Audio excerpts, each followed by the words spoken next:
Hello बच्चों। तो मेरा नाम है अश्विन वर्मा। आप देख रहे हैं CW हिंदी मीडियम और आप मुझे केमिस्ट्री वाला अश्विन वर्मा के नाम से भी जानते हैं। ठीक है, तो आज का अपना सब क्वेश्चन है some by name reactions in class 12th chemistry. कक्षा 12 का रसायन विज्ञान है, उसमें कुछ बाय नेम रिएक्शन होती है, जैसे बोर्ड फिटिंग क्रिया और कैंचारो अपक्रिया, राइमाटेवर अपक्रिया। ऐसे ही आज हम जानेंगे गुड फिटिंग अपक्रिया के बारे में। तो डिफिनेशन लिखने को आ जाए परिभाषा। पहले तो आप परिभाषा लिखोगे, तो डिफिनेशन में हमें क्या लिखना है? परिभाषा में हमें लिखना है कि जब किसी भी एल्किल हैलाइड की क्रिया, क्या है एल्किल हैलाइड, जब किसी भी एल्किल हैलाइड की क्रिया किसी भी एरिल हैलाइड यानी एरिल हैलाइड का मतलब होता है बेंजीन से, और एल्किल हैलाइड का मतलब होता है और, यानी एल्किल हैलाइड, ये CH3 एल्किल हैलाइड RCl, ये एल्किल हैलाइड ही माना जाएगा। ठीक है, इतना समझ में आ गया।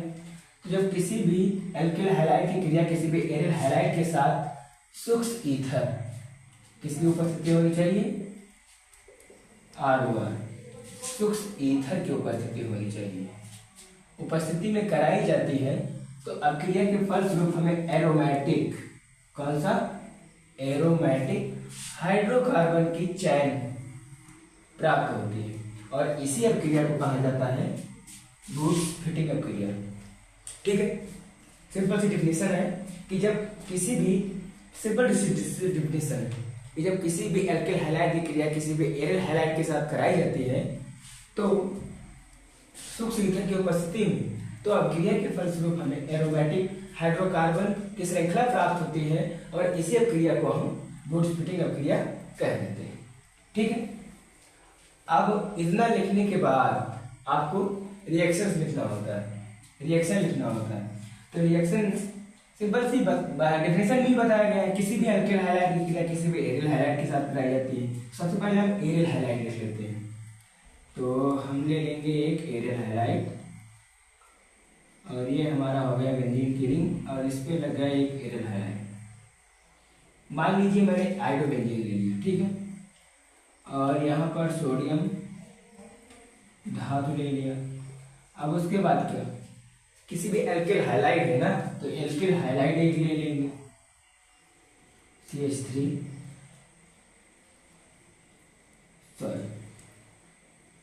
CH3I।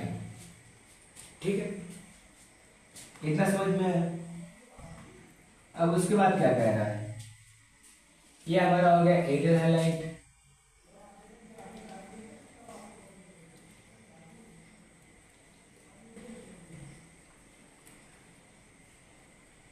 ये हमारा हो गया एल्किल हैलाइड।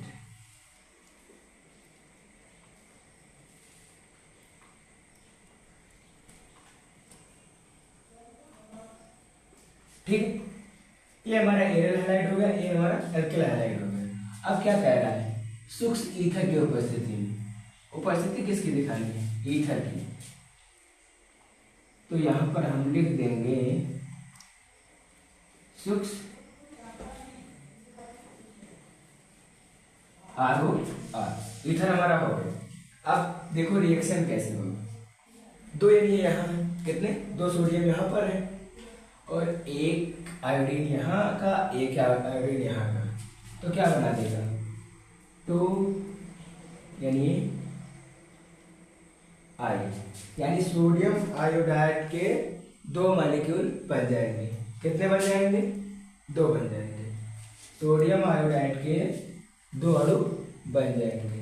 ठीक है, अब बचा क्या, यहाँ पर बेंजीन की रिंग बच गई और इसकी एक वैलेंसी खाली है, और यहाँ पर CH3 बच गया, इसकी भी एक वैलेंसी खाली है, तो सीधे सीधे बेंजीन की रिंग, ठीक है, और इसके ऊपर ये CH3 अटैच हो जाएगा। ये हमें मिल गया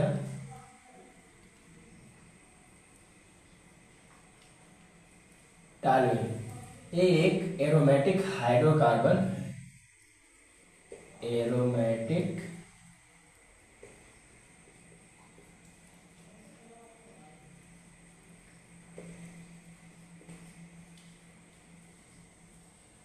हाइड्रोकार्बन की चैन भी, ठीक है। अब अगर हम कुछ लिखना चाहें इसमें तो इस रिएक्शन लिख सकते हैं, ऐसे हिंदी में भी लिख सकते हैं एग्जाम्पल डालकर कि जब आयोडोबेंजीन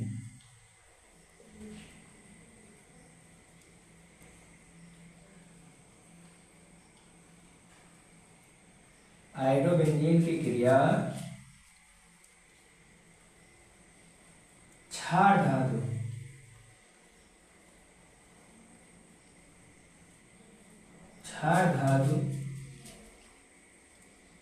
तथा मेथिल आयोडाइड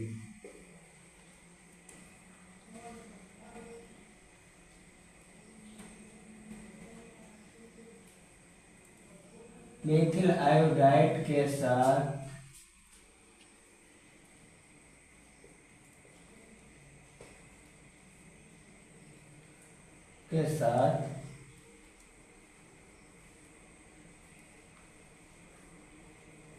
सूक्ष्म ईथर की उपस्थिति में कराई जाती है।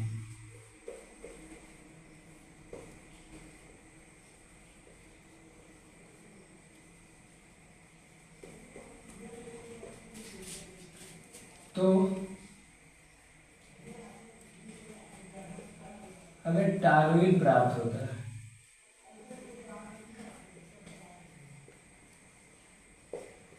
टॉलुइन प्राप्त होता है। आप चाहो तो इस तरह से लिख सकते हो। आपको इसमें 5 में 5 मार्क्स दिए जाएंगे। 5 में 5 मार्क्स दिए जाएंगे। ये 5 नंबर का क्वेश्चन पूछा जाता है, यहाँ से यहाँ तक लिखना होता है, ठीक है। सिंपल सा है, कुछ नहीं करना है, सिंपल सी डिफिनेशन लिख देनी है कि जब किसी भी एल्किल हैलाइड की क्रिया, डिफिनेशन सिंपल से लिख देनी है कि जब किसी भी एल्किल हैलाइड की क्रिया किसी भी एरिल हैलाइड के साथ कराई जाती है, किसी भी एल्किल हैलाइड की क्रिया किसी भी एरिल हैलाइड के साथ कराई जाती है तो, और उपस्थिति किसकी होनी चाहिए? उपस्थिति होनी चाहिए सूक्ष्म ईथर की। सूक्ष्म ईथर की उपस्थिति में कराई जाती है तो अब क्रिया के फलस्वरूप एरोमेटिक हाइड्रोकार्बन की चैन प्राप्त होती है, न कि एलिसाइक्लिक हाइड्रोकार्बन की चैन प्राप्त होती है। और एरोमेटिक हाइड्रोकार्बन की चैन हमें प्राप्त भी हो रही है, टॉलुइन मिल रहा है, ये एरोमेटिक हाइड्रोकार्बन की चैन है, एलिसाइक्लिक तो है नहीं, एरोमेटिक हाइड्रोकार्बन की चैन प्राप्त होती है। और इसी अभिक्रिया को हम बूट्स फिटिंग अभिक्रिया के नाम से भी जानते हैं। समीकरण आपके सामने लिखा हुआ है, आप चाहो तो स्क्रीनशॉट ले सकते हो। हम आयोडोबेंजीन की क्रिया क्षार धातु जो फर्स्ट ए के समूह है उसे हम क्षार धातु कहते हैं, सेकेंड ए समूह के क्षार युक्ता धातु कहते हैं, ठीक है। तो फर्स्ट ए का है ये नहीं, फर्स्ट ए के जितने भी तत्व हैं, चाहे आप सोडियम रख दो, पोटेशियम रख दो, लिथियम रख दो, सीजियम रख दो, फ्रांसीसियम चलेगा नहीं क्योंकि तो वो रेडियो एक्टिव है, ठीक है। फ्रांसीसियम को छोड़कर आप चाहे जो चाहो सो तत्व यहाँ पर रख सकते हो और रिएक्शन करा सकते हो, ठीक है। आपको लास्ट में टॉलुइन ही मिलेगा और ये एरोमेटिक हाइड्रोकार्बन है। आपकी क्रिया यहीं पर समाप्त हो जाती है, ठीक है। अब हम बात करने वाले हैं, इसके बाद एक आता है, ये तो बूट्स फिटिंग क्रिया हो गई, इसके बाद एक आता है बूट्स क्रिया। बूट्स क्रिया, ठीक है, दोनों एक ही तरह से होते हैं। बूट्स क्रिया भी एक ही तरह से होती है और बूट्स फिटिंग क्रिया और बूट्स क्रिया में अक्सर कंफ्यूजन रहता है, बहुत सारा कंफ्यूजन रहता है, अक्सर बहुत कंफ्यूजन रहता है, ठीक है।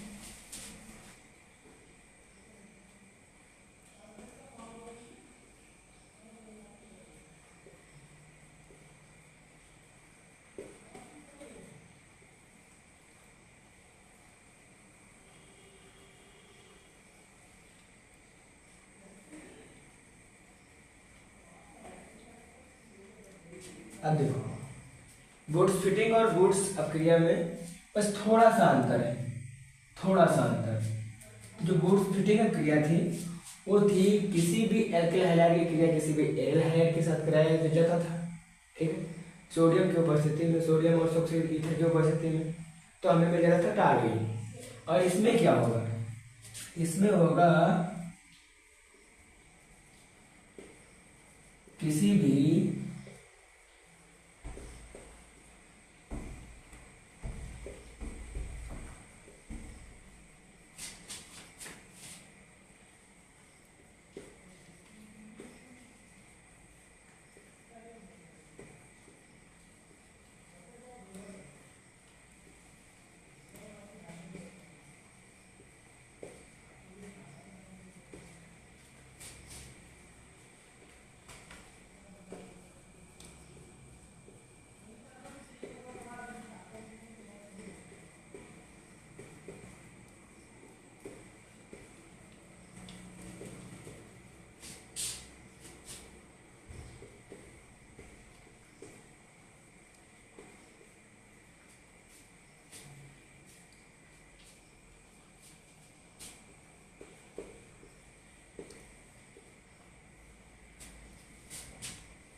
ठीक है।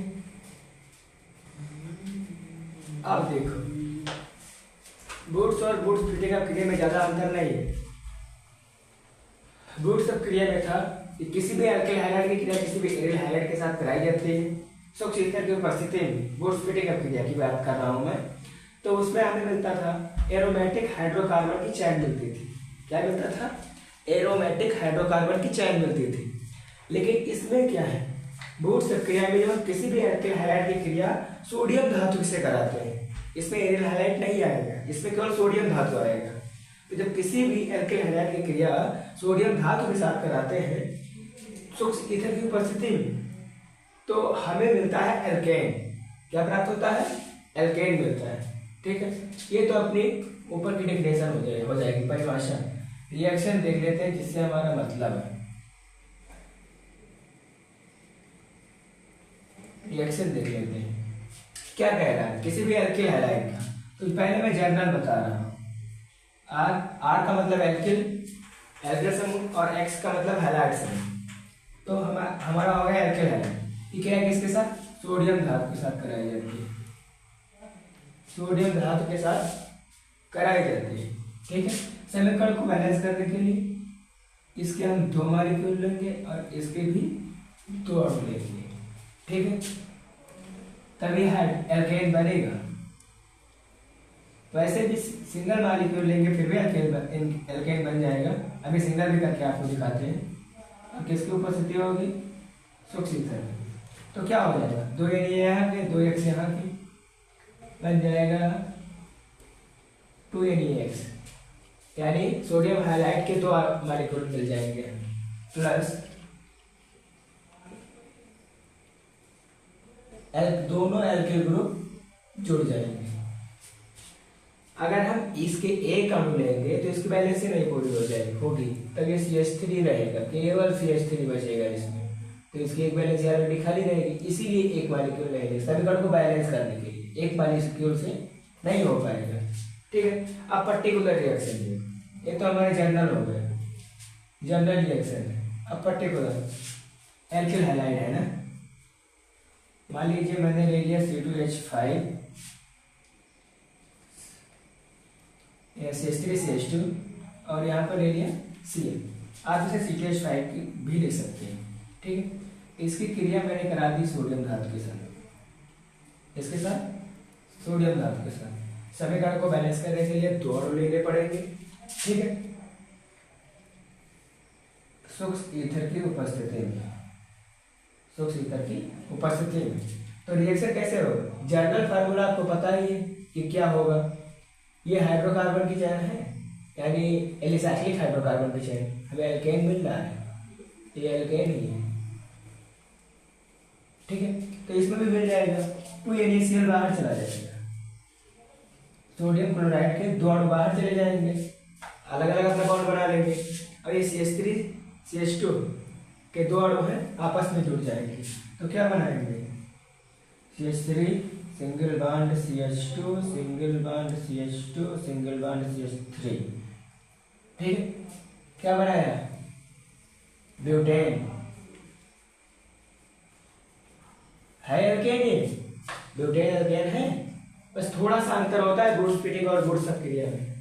वुड्स-फिटिंग क्रिया जो होती है, वुड्स-फिटिंग क्रिया में हमें क्या मिलता था एरोमेटिक हाइड्रोकार्बन मिलता था, इसमें क्या मिल रहा है एलिसाइक्लिक हाइड्रोकार्बन मिल रहा है, यानी एल्केन मिल रहा है, ठीक है, एलिसाइक्लिक हाइड्रोकार्बन है। और इसमें जो है किसी भी एरियल हैलाइड के साथ क्रिया नहीं कराई जा रही है, इसमें केवल सोडियम धातु के साथ क्रिया कराई जा रही है।